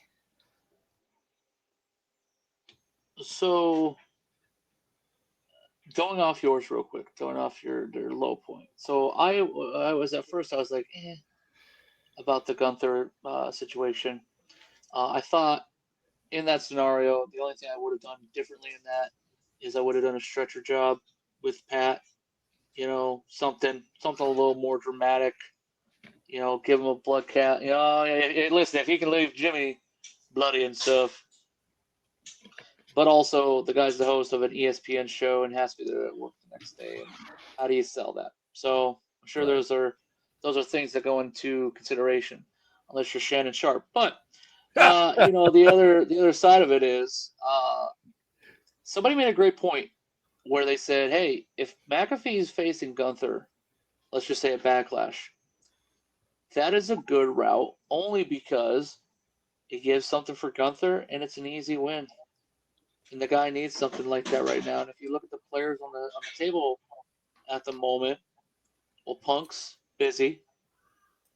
Roman's not going to be around to face Gunther. Let's be honest. If they do the draft, because that's the thing, there's been no word about a draft soon, which typically happens after Mania. So if you call anybody up, or if you bring anybody over, who do you put into that position with Gunther? I think this is an easy avenue.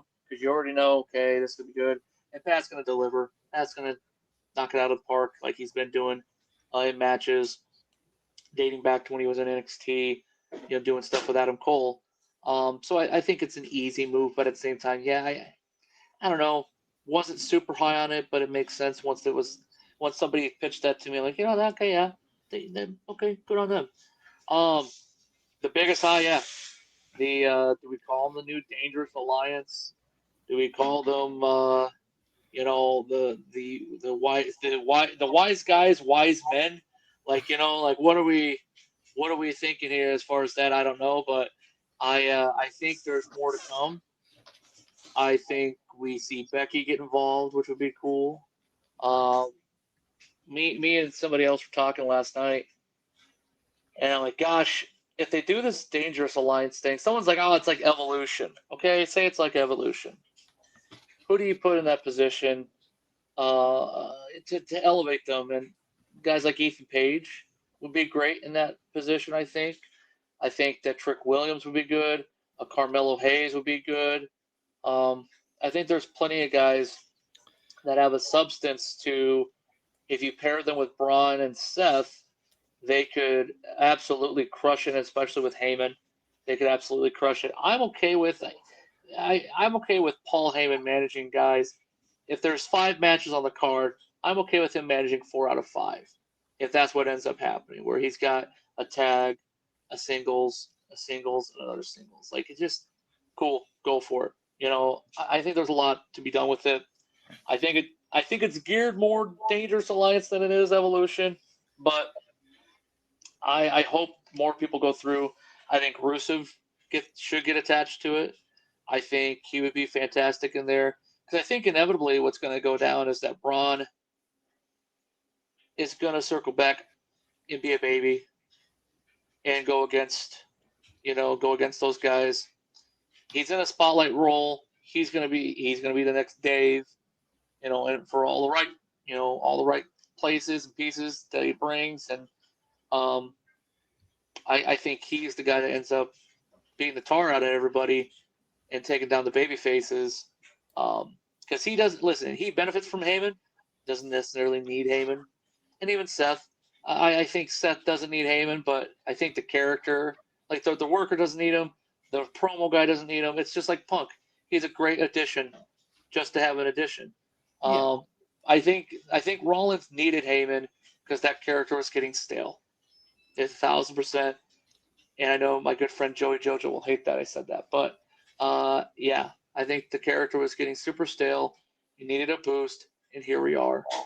And he's one of the hottest acts now on TV. And even, I should say, an even hotter act than he already was.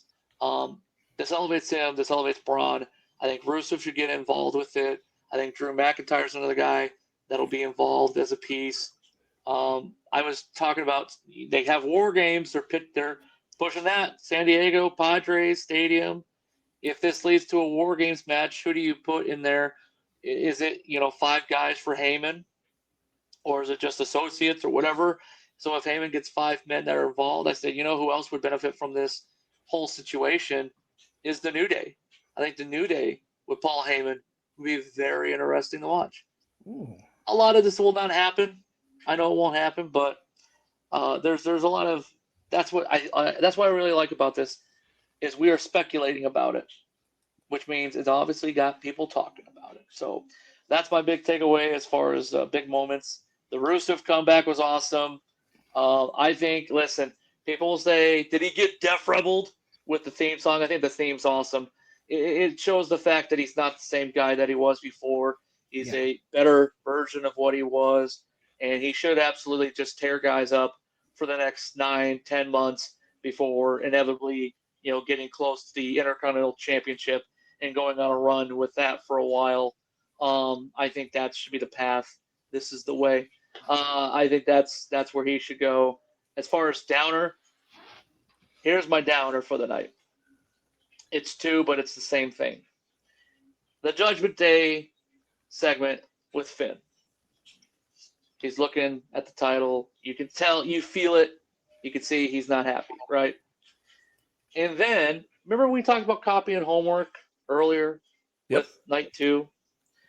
We get that again with Sami Zayn and Jey Uso.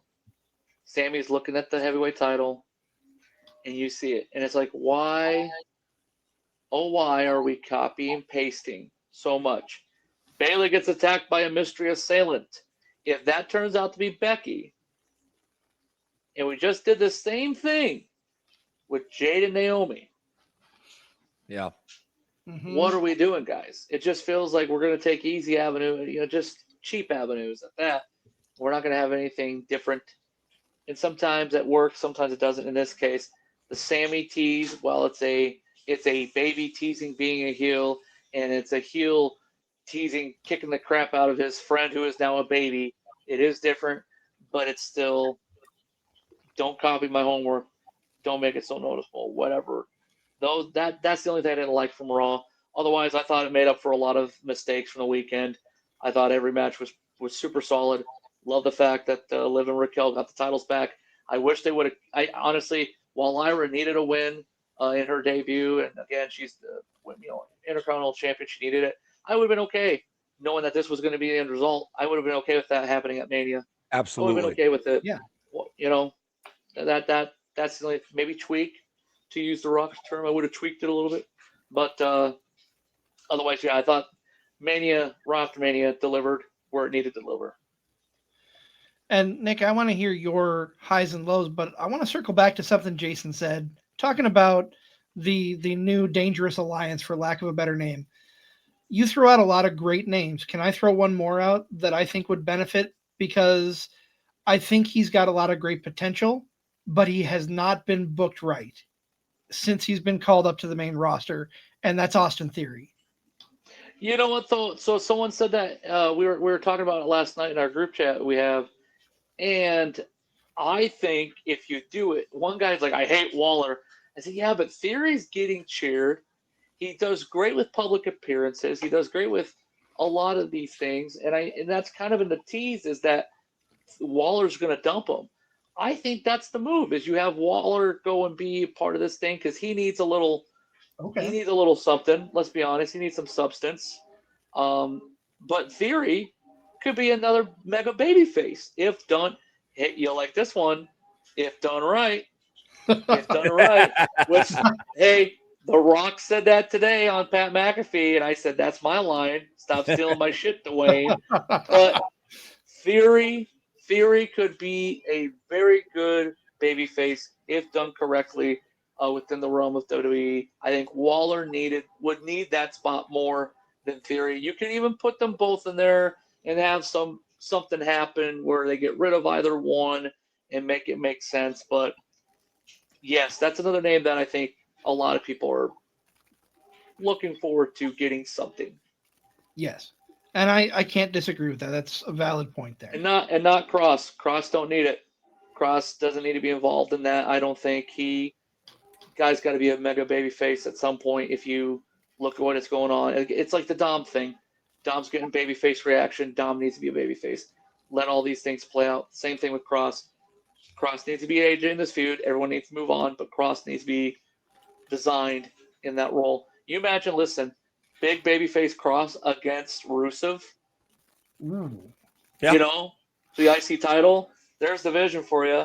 Next year's Mania, if you can build Cross for a year and get everybody behind him, and he's a killer, him against another killer in the form of Rusev. Yeah. There's your money. I know. I'm for it. Absolutely for those two guys being on the show next year. Yeah, I agree. Nick, tell us your thoughts on the Raw. I won't dwell on it, man, but as a Gunther fan, dude, I was just beside myself last night. Had I had heard what you had proposed, I maybe would have taken it better. But to me, it's like, guy lost the title. I don't expect him getting the title back anytime soon. But, like, this is what you have for him, feuding with Michael Cole and Pat McAfee? I mean, like, no, I don't want to see that. I hope the majority of people don't want to see that. Everybody knows who wins that fight. But when you say, hey, it's a way for him to get a win back, I mean, I think bigger things are in the future for him, whether there's a draft or anything going on, possibly switching shows. But with this Dangerous Alliance being formed, if I'm Gunther, I want to get on the opposite show because these guys are going to be the top heels. Yeah. I mean, the other thing I said, so okay, they want Pierce to step in. Is this the Goldberg match? Is this where, hey, you know what, you pushed us, we got to do something. So here's this old man you can kick the shit out of. Because God, I would hope that's what it is. God, I would hope that. One second, Lord, I would ask of you, please. Would you rather have Walter or Gunther Goldberg, or since Karrion Kross kind of dropped Goldberg in his rant, would you like to see Kross and Goldberg? Both, just to see him get his ass beat twice. Me too. Like, legit, because I would love to see Bill Goldberg get chopped to death by Gunther. Me too. And then work with Kross, who will take care of him and will be nice about it. but Cross choke him out. I hope they both choke him out. And then he retires and says, if Brett's still got a problem with me, that's on him for the next 20 years. Like, if that's where this goes, I am for it. I am with it. But, God, I don't know what else they're going to do. I did like Braun joining Heyman. I think I'd like it better if Braun was just with Heyman and not Rollins involved. I mean, it's going to be great for Braun. Don't get me wrong, but I think I'd like it better if it was just Braun and Heyman. Yeah, I mean, Seth needed it, man. No, I understand why they did it for sure. Like, if you're saying what they tried to do with Curtis Axel and Ryback, and then that went to shits because, reasons, it'll work. It'll be freaking awesome. We'll talk about it for another year and a half. I will say the thing with Paul too, not only did Seth need it, I think Paul needed it too, but I think too, this is a very important time for Heyman because, okay, you go with Roman and it works. You go with Punk and it works. This has to work, and it's going to. I would hope, I knock on wood, that this thing with Seth and Braun works. But the thing is, what happens after? What's the next thing? And you hope it's, the next guy, whoever the next guy is, that's who Paul can maybe go with or whatever. But what if there's not? What if there, what if there's just nothing? Do you try to go to old reliable and put him with a Punk, a Roman, or whatever? I don't know. So I think this is a crucial time in his career as well. I don't disagree. And for the most part, with little exception, Ryback, Paul Heyman can make anything work. He can work with anybody and make them a star, in my opinion. Curtis Axel should have been, and then they buried him day one with Triple H. That's all it comes down to. They could have done that 1,000% better. The guy, people will say, he was not a WrestleMania eventer. You know what? He was a solid heel with Paul, and then they stripped it away 2 minutes in. And then he gets that reaction towards Mania 31 and everyone's Axel Mania, this and that. And they should have pulled the trigger there to make him a big ass baby face on the mid card. Design it to go to the to the moon. But they're like, nah, we're good. I don't understand it. I'll never understand that. These guys that are in the position now with Paul are in way better positions than Curtis was, than obviously Ryback was as well. Right. These guys are established, more established than they ever could imagine. That's why it's going to work. But I think that's why I think he's got to get at least one guy from NXT to further, Ethan Page is established down there, but on the main roster, I think he's going to need something. I think that Paul would be perfect to compare with him, For sure. Are you as excited for SmackDown after Raw? Oh, absolutely. I think that it's just as exciting. You get allegedly some Aleister guy back this week, if that's to be, whatever. You get, I would assume, a Cody promo. I'm gonna guess.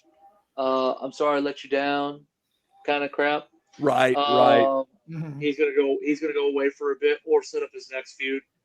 I do think absence makes the heart grow fonder. So Cody could just go away for a little bit, come back, and do his thing. You get the TLC match, which is going to be a freaking awesome match. Gonna be fun. I think there's returns, 1,000% returns. I think there's some call-ups. I would be surprised not to see Trick Williams get called up and put on SmackDown. And then I know there was a name, Lola Vice. I'd be very surprised. I don't think she's ready in that spot. And I think that would just kill her. I think they got to do more with her in NXT. You know, I don't see it.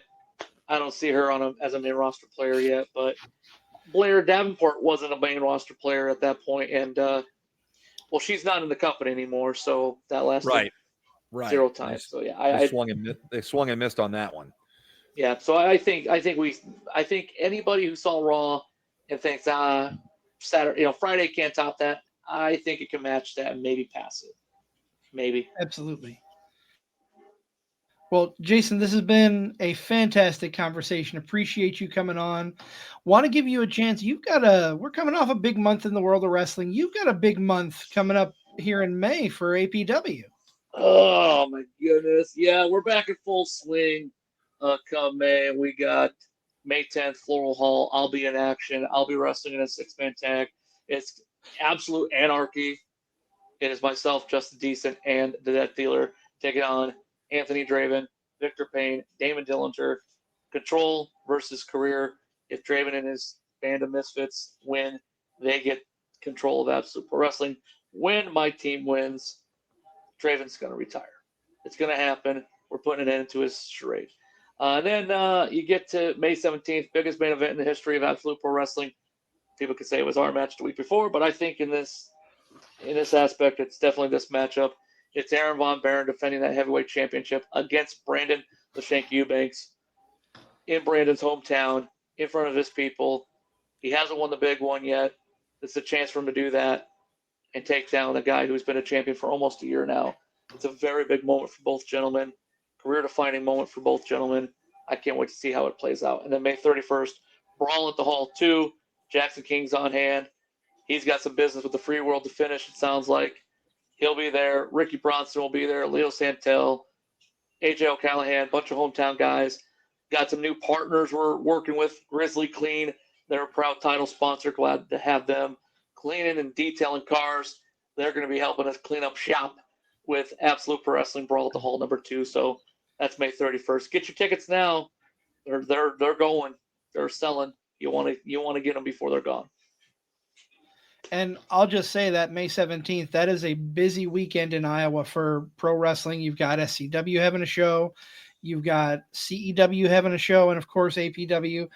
I will be in Waterloo, and you and I are going to tag team on a podcast party. Yeah. Wizard Man says, hey, I don't know if I can do it. I need a partner. I need a partner in crime. And I need someone who is good enough to do it, who I think is valuable enough to do it, who I think can talk for an hour or two and just rant and rave. And I said, what about Takis? And you said, I'd take Takis. I said, he's not available, so you get me. And you said, can we have Takis? But you're stuck with me. It's going to be a good time. I can't wait. I'm excited. I'm super excited. Any final thoughts on this weekend as a whole, gentlemen? Hey, it matters, right? If we're here, talking nearly 2 hours about it and complaining about it, giving it credit, it's fun, man. It's great. I'm excited because like WrestleMania is a culmination of things. It's also the start of the next years of storylines and stuff. So just really excited right now. I mean, yeah, we kind of panned Mania, but Raw gave me some confidence, and SmackDown's going to as well. Mm-hmm. And I'm sure Backlash and everything that follows is going to be watchable, and we'll love it. No off season, just drinks and Jesus. That's all we need to get There's through. a T-shirt right there for you, Prentice. Drinks and Jesus. No off season, drinks and Jesus. Season. That's what we're doing here. Cars have to change. I appreciate you guys' time as always. Absolutely. And we appreciate you coming on. We really do. We love chopping it up with you. I won't be at the May event due to my son's graduation, but looking forward to Tell him to fail. Tell him to fail. Tell him, hey. No way, man. He's got senioritis slipping in, man. He's sneaking in. He wants to get out. Tell him just like Cody. One more year. One more year. Finish your story. Finish your story next year, son. Trust me. The payoff is great. People will love it. But no, excited. I'm excited to see what happens here in the coming weeks. Also very excited about WWE acquiring AAA and this Worlds Collide pay-per-view they're going to do on the same day as Money in the Bank. Double shot's huge. Sign me up, please. Awesome. I'm looking forward to that. Yeah. But just like a exciting, hopeful time in wrestling right now. Yep. Absolutely. Well, gentlemen, that is going to put a bow on this talk of WrestleMania weekend. Thanks again to Jason Prentice for joining us here on Card Subject to Change. For my tag team partner, Never Wrong Nick Bull, I am the Wizard CZ. We are the podcast by the fans, for the fans, Card Subject to Change, powered by Lopez Pizza, built by Durham Remodeling, colored by Ryan Allison Tattoo, and protected by Jared Zook, Country Financial. We're back at our normal time this Sunday at 6:30, so we will see you then. Thank you for tuning in.